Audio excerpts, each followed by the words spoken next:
All right, here we go for week 16 of a late entry. I'm really sorry about these last minute picks. Just, right around Christmas is hard though, very difficult. We got the Detroit game.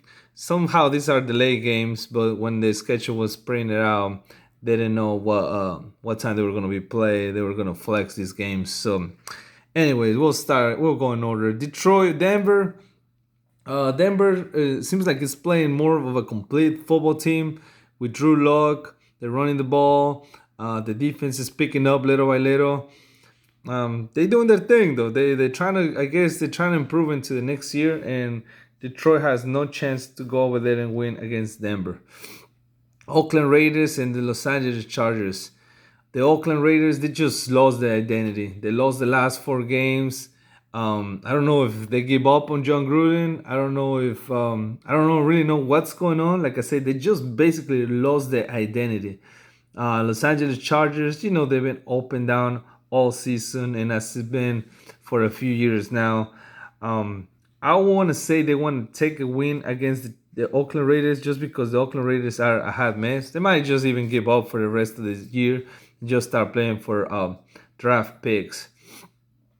Jacksonville, the same thing. They done. They give up a while back. Atlanta keeps playing hard though. I like that about Atlanta. They playing hard. They don't really care who's in front of them. I'm picking all whole games, not just because of who they playing. Weak games like weak teams like Detroit, Oakland, and Jacksonville on the road. Don't see them to go and win yesterday. Yesterday on the my Saturday picks, I was 2-1. It could have been 3-0, but sorry ass Tampa Bay and James Winston decided to keep throwing fucking picks like crazy, man. I can't believe, if James Winston is a starting quarterback next year, that's ridiculous. That's just beyond me. Like, it's okay if you want to bring him as a backup. Maybe he can learn, and maybe down the road he can have a second chance. But right now, there is no way in hell he's going to be the starting quarterback for the Tampa Bay Buccaneers or anybody else in general in the league, though. Quarterbacks nowadays don't get a lot of chances. And for him to keep getting chances, like I said, that's just beyond me. That's just ridiculous. But let's keep moving. Baltimore, Cleveland. I just don't see um, Baltimore getting swept by Cleveland. That's the last time they lost. It was week 3 or week 4, I believe. It was week 4 when they lost against Cleveland. I think the difference between in that game, it was Myles Garrett. He helped shut down the running game, and he's a good athletic player where he can set the edge in the running game. So it was harder for Baltimore to run through them tackles. Like I say, without Myles Garrett and without in Baltimore rolling, like really playing hot right now, I don't see Cleveland sweeping Baltimore. So I'm going with Baltimore. See, that's a strong team, and he can go and win on the road. New Orleans at Tennessee. Whoa, New Orleans just destroyed the Indianapolis Colts last Monday night game. Whoa, they just look unstoppable. Drew Brees only missed one fucking pass the whole game. Like, this is just ridiculous. They were looking hot. They are hot. And this is the time to get hot. I'm happy for them. Tennessee somehow, can still sneak into the playoffs. Everything is pretty much set in the AFC except for the 6th seed, which right now Pittsburgh is holding the last ticket. But Tennessee can actually sneak in somehow. They'll need a little help. Pittsburgh losing and stuff like that, but they're playing at home against a very difficult New Orleans Saints. The good thing is that they're at home, and the weather might be a little factor for the Saints, though. It's snowing over there. It's cold over there. Other than that, I mean, New Orleans has barely any weaknesses right now. Defense playing lights out. Michael Thomas is a beast. It's going to be hard to contain. My boy Benitro, watch out for your boy Logan Ryan to get exposed against Michael Thomas. The whole secondary is going to get exposed in Tennessee. Somehow, just because of the urge that Tennessee needs to win and to sneak into the playoffs, I'm going to go with Tennessee. And don't tell me I fucking jinx your fucking team. I'm just telling you, it's a playoff game. It's a win or go home, man. So they need to win. They need this game big time. So whatever they have in the magic trick, in the trick bag, whatever, like pull it all out. Leave it all on the field. Because if you lose, you're pretty much out, man. So that's the only reason why I'm picking Tennessee. But I think New Orleans is a better team, of course. Carolina at Indianapolis Colts. These are two teams that they also lost their identity. Carolina lost the last six, I believe. The Colts lost the last four. And this is the very first time that I see it on online. There's no spread for this one. There's zero spread. So like they don't even know who has the advantage here because two teams are so bad right now. They can't run the ball. They can't stop the other defense. The other offense on defense is just a mess. Indianapolis has some injuries. Carolina is just falling apart. Fire the coach. I'm taking the Colts just because they are at home, and I like my boy Jacoby Brissett. Just it's a bad game. It's just a bad game. Almost as bad as this one. Cincinnati at Miami. Cincinnati should just play for a number one draft pick though, because there's pretty good chances that you can get Joe Burrow and next year and just build with that guy, or even you got number one pick and you got a lot of great players coming out of the draft. So I would just play for the number one pick and lose the last two games though. Miami had the chance to get the number one pick, but they decided to start playing hard at the end. I don't know if they're trying to make a point to the coach, maybe bring him back for next year or what now, but I'm taking Miami at home.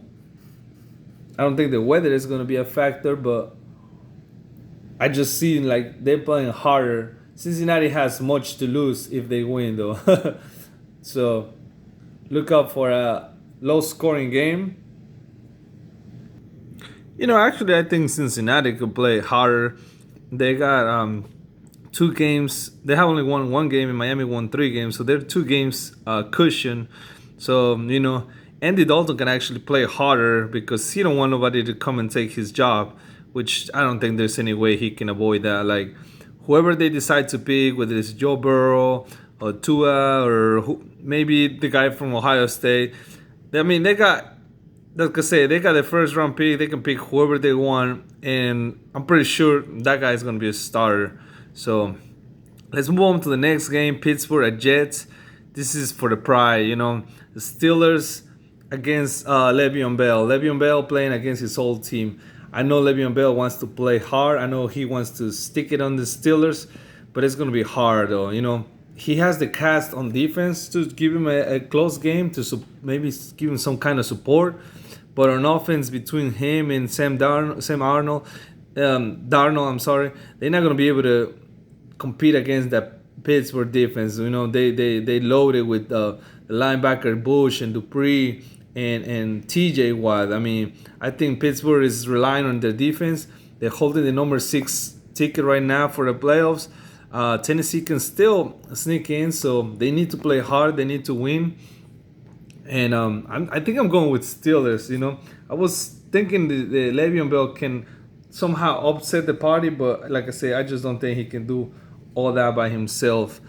Now here's the tricky game for the draft: the 3-11 Giants versus the 3-11 Washington Redskins. Right now, the Giants hold the number 2 spot. The Washington Redskins hold the number 4 spot. Number 2 is not that bad, bro, because like I said, there's a lot of good players. If the Bengals go quarterback, you can pick up the pass rusher of the Ohio State guy, and you got him right there. They've been up and down with the quarterback roller coaster, so now they decide to play Daniel Jones on this game against the Washington Redskins. If it would have been Eli Manning, I know Eli don't give a shit. He would have came and lighted up and tried to win that game. But maybe that's why they put the kid Daniel Jones, because if they win, now they move to the number 4 spot, and Washington can probably get that pass rusher they want. So it's gonna be hard for it's a tricky game. I know people say that teams don't play for their draft picks, but they do, man. I know, and maybe it's not so much the players. Maybe this comes from up in the office, like the general manager, the owner saying, "Don't you fucking dare to go out there and win, man. You go out there and just fucking." This is one of the few times where they tell you just go out there and have fun, man. Try to just have fun. Try to do whatever you want, man. Oh man, this is a tricky one. Like I said, I wanted to go with the Giants. If it would have been Eli Manning for sure, I'll pick the Giants because he don't give a damn. He'll come and light it up. But I think Washington playing hard. I think Washington at home, they're obligated to win. They've been playing hard. So next game, Dallas Cowboys at Philadelphia Eagles. This is a 4:25 game. No Nelson Aguilar, no receivers for the Philadelphia Carson Wentz. The only guy he had is Zach Ertz. And a little bit of the running game. I don't think that's enough to compete against Dallas, which they're trying to clinch the division. Whoever wins get very good chances to win that division.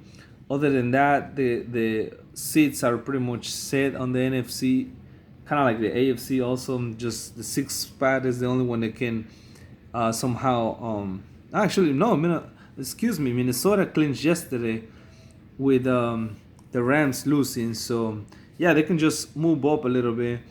Well, the Dallas and Philadelphia, it's the division is for grabs right now. It's the East, so I'm going with the Cowboys, the boys. Arizona at Seattle. Seattle, the same thing. They have to keep winning. Next week, it's pretty much for the division. It can either be a number 1 seed or it can be a number 5 seed. So 49ers won yesterday and they look good. Next week is going to be a hell of a game. 49ers at Seattle for the division pretty much. Seattle rolling hot, playing hot. And Sunday night game, this is going to be our Sunday night game. Kansas City at Chicago. Kansas City, they need to keep winning. They're trying to get the number 2 seed somehow. If the Patriots can sleep, playing against a good defense against Chicago, it's gonna be hard to for Chicago. Chicago playing, they don't have the numbers that they put last year on defense, but Chicago's playing somehow hard. Trubisky played better the last couple of weeks. I'm still taking the Chiefs on the road on maybe possibly another snow game. And last but not least, Green Bay at Minnesota. Green Bay is favored 2.5 points. Aaron Rodgers has pretty much owned Minnesota, owned Kirk Cousins. Kirk Cousins has never won a Monday night game, and it's something that is bothering him. This is the last Monday night game of the year. My heart is with Minnesota. Well, I'm not picking with my heart. I'm picking with my head. I'm trying to make some money. This is week 16. This is my picks. I'm going with the Packers. And I'm going to go with the overall. I actually think it's going to be a lot of points for some reason, even though it's good defense versus so-called good defense on Green Bay. I'll go with 42 points. All right. This is the last late entry of the week 16. I'm sorry I divided in two. I'm sorry I waited until the last minute. I was trying to see who was inactive, active and inactive. And also I was doing my late Christmas shopping. Merry Christmas, everybody. And see you next week for the last week of the NFL.